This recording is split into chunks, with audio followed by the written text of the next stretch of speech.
Hello friends, तो कैसे हैं आप लोग। चलिए आज हम लोग अपनी क्लास को आगे कंटिन्यू करते हैं और आज हम लोग एक नया टॉपिक पढ़ते हैं, हिमालय का निर्माण।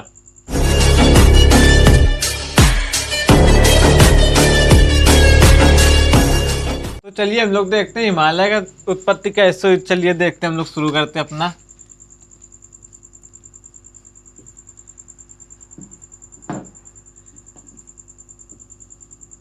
हिमालय का निर्माण, या हम लोग उत्पत्ति भी कह सकते हैं।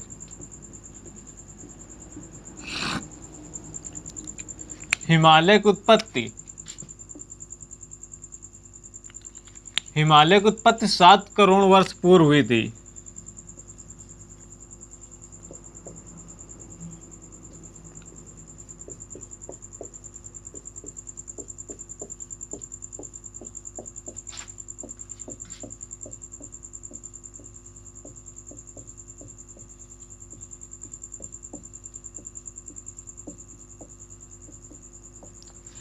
पहला पॉइंट हमारा इंपॉर्टेंट से याद कर लेना कि हिमालय की उत्पत्ति हमारी 7 करोड़ वर्ष पूर्व हुई थी।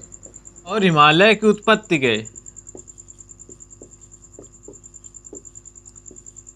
हिमालय की उत्पत्ति के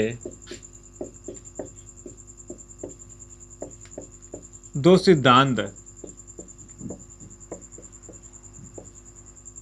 हैं।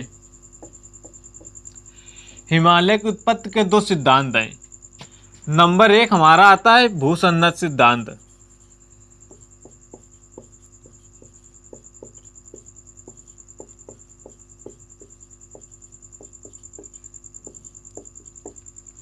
नंबर एक पे हमारा आता है भूसन्नत सिद्धांत, जिसे कोबर ने दिया था।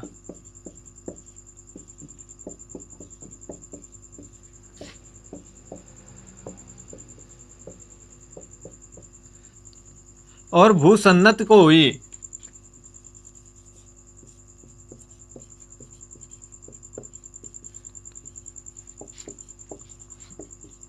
भूसन्नत को ही पर्वतों का पालना,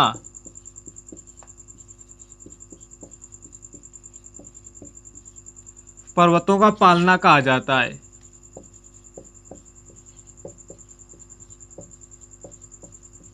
इसके बाद में हमारा दूसरा नंबर पे आता है प्लेट विवर्तनिक सिद्धांत।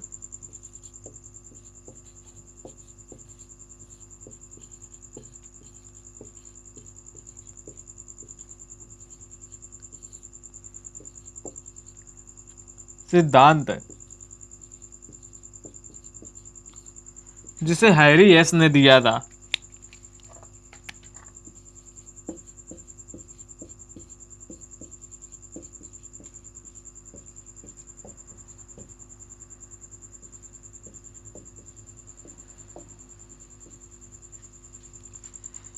चलिए हम लोग एक बार हिमालय फिर से देख लेते हैं। हिमालय का निर्माण या हिमालय की उत्पत्ति 7 करोड़ वर्ष पूर्व हुई थी और हिमालय की उत्पत्ति के दो सर्वमान्य सिद्धांत थे, या दो सिद्धांत हमारे थे। नंबर 1 पे हमारा भूसन्नत का सिद्धांत आता है, जिसे कोबर ने दिया था, और भूसन्नत को ही पर्वतों का पालना कहा जाता है। और नंबर दूसरा था प्लेट विवर्तनिक सिद्धांत, जिसे हैरी एस ने दिया था। और एशिया को भी हम लोग देख लेते हैं। इधर पर एशिया को सभ्यता का पालना कहा जाता है।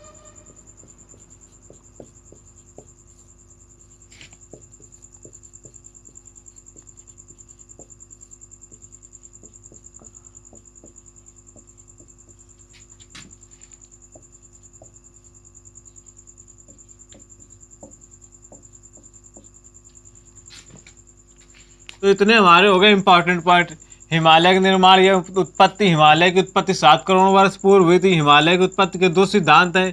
नंबर 1 पे भूसन्नत सिद्धांत, जिसे कोबर ने दिया था, और भूसन्नत को ही पर्वतों का पालना कहा जाता है। और सभ्यता का पालना एशिया को कहा जाता है। पर्वतों का पालना हमारे भूसन्नत सिद्धांत को कहा जाता है, और सभ्यता का पालना एशिया को कहा जाता है। दोनों इंपॉर्टेंट पॉइंट है, याद जरूर रखना। सभी इंपॉर्टेंट, इस पे जो जो आज लिखा है वो इंपॉर्टेंट ही है। इसमें हमने देखा भूसन्नत को ही पर्वतों का पालना कहा जाता है और एशिया को सभ्यता का पालना कहा जाता है। और दूसरा जो हमारा सिद्धांत है वो प्लेट विवर्तनिक का सिद्धांत है, जिसे हैरी एस ने दिया था। तो चलिए इसका स्क्रीनशॉट ले लीजिए, फिर हम लोग चलते हैं आगे।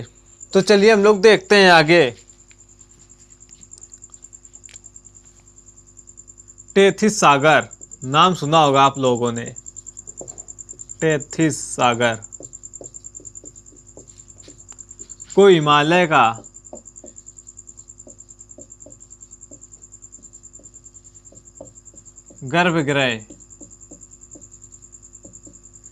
गर्भगृह कहा जाता है।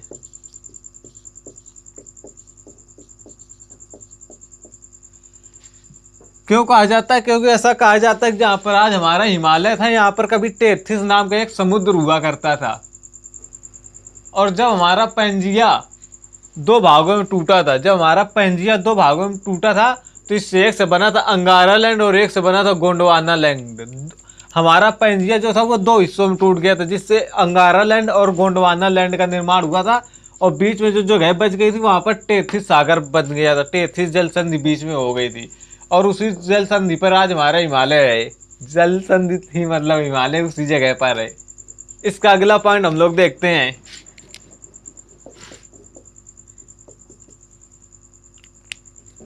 इसे नवीन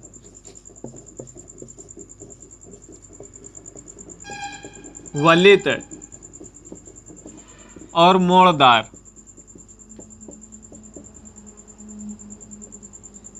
पर्वत के नाम से भी जाना जाता है।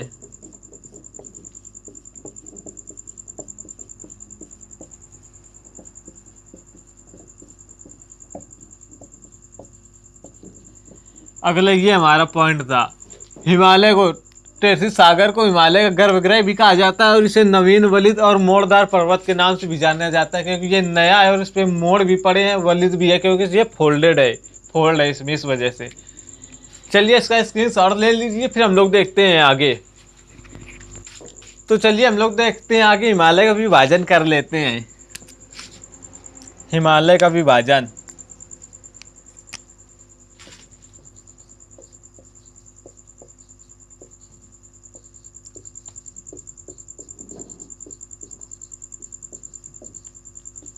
हिमालय का विभाजन दो तरह से किया गया है।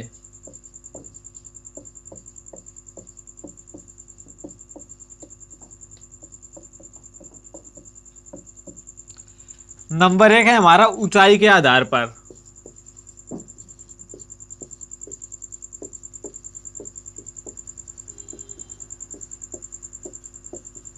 और नंबर दूसरा आता है नदियों के आधार पर।